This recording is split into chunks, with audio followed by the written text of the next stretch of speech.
Hello അസ്സലാമു അലൈക്കും. എല്ലാവർക്കും എൻ്റെ പുതിയൊരു വീഡിയോയിലോട്ട് സ്വാഗതം. അപ്പോൾ അരിപ്പൊടിയും തേങ്ങയും വെച്ചിട്ട് പെട്ടെന്ന് തന്നെ വളരെ സിമ്പിളായിട്ട് ഉണ്ടാക്കിയെടുക്കാൻ പറ്റുന്ന ഒരു ഈവനിങ് സ്നാക്സിൻ്റെ റെസിപ്പി ആയിട്ടാണ് ഞാനിന്ന് വന്നിട്ടുള്ളത്. അപ്പോൾ അതിന് വേണ്ടിയിട്ട് ഒരു കപ്പ് അരിപ്പൊടി ഒരു പാത്രത്തിലോട്ട് ഇട്ട് കൊടുത്തിട്ടുണ്ട്. ഇനി അതിലോട്ട് ഒരു 1/4 കപ്പ് തേങ്ങയും കൂടി ചേർത്ത് കൊടുക്കുക. ഇനി അത് രണ്ടും കൂടി നന്നായിട്ട് തന്നെ നല്ലോണം ഒന്ന് മിക്സ് ചെയ്ത് കൊടുക്കുക. നല്ലോണം മിക്സായ ശേഷം നമുക്കിതൊന്ന് വാട്ടിയെടുക്കാം കേട്ടോ. പത്തിരിക്കൊക്കെ നമ്മൾ പൊടി വാട്ടുന്നത് പോലെ ഇതിനൊന്ന് വാട്ടിയെടുക്കാം. അപ്പോൾ അതിന് വേണ്ടിയിട്ട് ഞാനിവിടെ ഒരു പാത്രത്തിൽ വെള്ളം വെച്ചിട്ടുണ്ട്. നമ്മൾ വെള്ളം വെക്കുമ്പോൾ പൊടിയെടുത്ത അതേ അളവിൽ തന്നെ വെള്ളം എടുക്കാൻ ശ്രദ്ധിക്കണേ. ഇനി അതിലോട്ട് ആവശ്യത്തിനുള്ള ഉപ്പും അതുപോലെ ഒരു നുള്ള് ഏലക്ക പൊടിച്ചതും ഒരു നുള്ള് മഞ്ഞൾപ്പൊടി കൂടി ചേർത്ത് കൊടുക്കുക. ഒരു യെല്ലോ കളർ കിട്ടാൻ വേണ്ടിയിട്ടാണ് മഞ്ഞൾപ്പൊടി ചേർത്ത് കൊടുക്കുന്നത്. അല്ലെങ്കിൽ മഞ്ഞ കളറുള്ള ഫുഡ് കളർ ചേർത്ത് കൊടുത്താലും മതി. ഇനിയായിട്ട് ഒരു സ്പൂണ് നെയ്യ് ചേർത്ത് കൊടുക്കുക. നെയ്യോ ബട്ടറോ ഏതെങ്കിലും ഒന്ന് ചേർത്ത് കൊടുക്കുക. അവിടെ നെയ്യാണ് ചേർത്ത് കൊടുത്തിട്ടുള്ളത്. അപ്പോൾ വെള്ളം തിളച്ച് വരുന്നുണ്ട്. ഇനി ഇതിലോട്ട് നമുക്ക് അരിപ്പൊടിയും തേങ്ങയും കൂടി മിക്സ് ചെയ്ത് വെച്ചത് ഇട്ട് കൊടുക്കാം. ഇട്ട് കൊടുത്തിട്ട് നന്നായിട്ട് തന്നെ ഇളക്കി കൊടുക്കുക കേട്ടോ. കൈ എടുക്കാണ്ട് നന്നായിട്ട് പൊടിയുടെ എല്ലാ ഭാഗവും വേവുന്നത് വരെ നന്നായിട്ട് ഇളക്കി കൊടുക്കുക. തീ ഒന്ന് ലോ ഫ്ലെയിമിലാക്കിയിട്ട് വേണം കേട്ടോ അത് ചെയ്യാൻ, അല്ലെങ്കിൽ ഇതിൻ്റെ അടിഭാഗം കരിയുള്ളൂ, അടി പിടിക്കുള്ളൂ. അപ്പോൾ നല്ലോണം വേവുന്നത് വരെ ഇളക്കിക്കൊണ്ടേ ഇരിക്കുക. അപ്പോൾ ഇവിടെ ഇത് വെന്തിട്ടുണ്ട്. ഇത് നമുക്ക് മറ്റൊരു പാത്രത്തിലോട്ട് കൊട്ടി കൊടുക്കാം.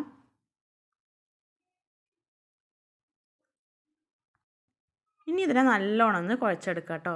നമ്മൾ പത്തിരിക്കൊക്കെ പൊടി കുഴക്കുന്നത് പോലെ തന്നെ നല്ല സോഫ്റ്റായിട്ട് നല്ലോണം ഒന്ന് കുഴച്ചെടുക്കണം.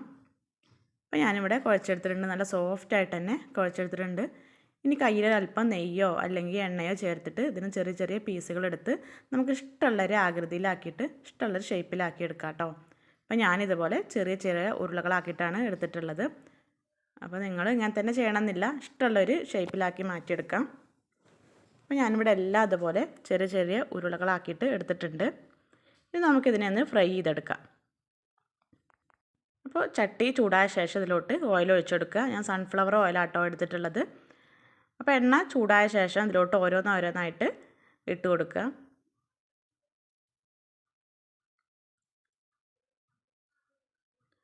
അപ്പോൾ എല്ലാം ഇവിടെ ഇട്ട് കൊടുത്തിട്ടുണ്ട്.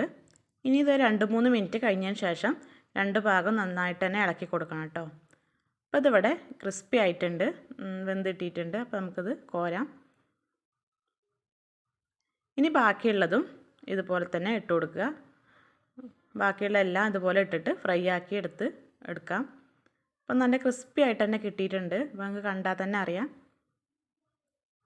അപ്പോൾ എല്ലാം ഇവിടെ ഞാൻ ഫ്രൈ ആക്കി എടുത്തിട്ടുണ്ട്. ഇനി ഇത് നല്ലൊരു കറുമുറ സ്നാക്സ് ആയിട്ട് കഴിക്കാം കേട്ടോ.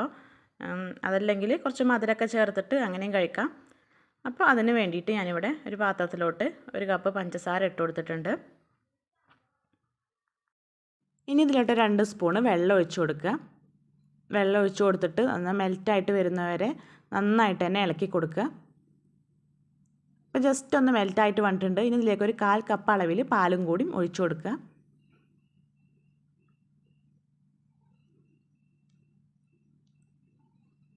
ഇനി ഒരു ഫ്ലേവറിന് വേണ്ടിയിട്ട് ഒരു നുള്ളി ഏലക്ക പൊടിച്ചത് കൂടി ചേർത്ത് കൊടുക്കുക. അപ്പോൾ മധുരം ഇഷ്ടപ്പെടാത്തവരാണെങ്കിൽ ഈ ഒരു ഭാഗം സ്കിപ്പ് ചെയ്താൽ മതി കേട്ടോ. നേരത്തെ ഉണ്ടാക്കിയതുപോലെ ആ കറുമുറ സ്നാക്സ് ആയിട്ട് കഴിച്ചാൽ മതി. അങ്ങനെയാണെങ്കിൽ കൂടുതൽ ദിവസം കേടുവരാണ്ട് സൂക്ഷിച്ച് വെക്കാനും പറ്റും. അപ്പോൾ ഇത് മെൽറ്റായിട്ട് വരുന്നവരെ നന്നായിട്ട് തന്നെ ഇളക്കി കൊടുക്കുക. അപ്പോൾ ഇത് മെൽറ്റായിട്ട് വന്നിട്ടുണ്ട്. ഇനി ഇതിലേക്ക് ഫ്രൈ ചെയ്ത് വെച്ച സ്നാക്സ് ഇട്ട് കൊടുക്കുക.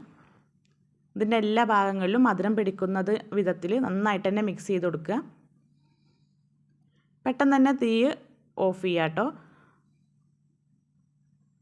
വളരെ പെട്ടെന്ന് തന്നെ കോട്ട് ചെയ്ത് കിട്ടുന്നതാണ്. അപ്പോൾ ഇത്രയേ ഉള്ളൂ. വളരെ പെട്ടെന്ന് സിമ്പിളായിട്ട് ഉണ്ടാക്കാൻ പറ്റുന്ന റെസിപ്പിയാണ്. വളരെ ടേസ്റ്റിയാണ്.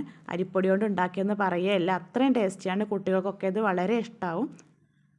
അപ്പോൾ ഇനി ബേക്കറിയിൽ നിന്നൊന്നും വാങ്ങിക്കേണ്ട. അതിന് പകരമായിട്ട് ഇതുപോലെ വീട്ടിൽ കുട്ടികൾക്ക് ഇതുപോലെയൊക്കെ ഉണ്ടാക്കി കൊടുത്താൽ മതി. അതൊന്നും കൂടി നല്ലതുമാണ്. അപ്പോൾ എല്ലാവരും ഒന്ന് ട്രൈ ചെയ്ത് നോക്കുക. ട്രൈ ചെയ്ത ശേഷം ഫീഡ്ബാക്ക് അറിയിക്കുക. അപ്പോൾ നല്ല ക്രിസ്പി ആയിട്ട് തന്നെയാണ് ഇത് കിട്ടിയിട്ടുള്ളത്.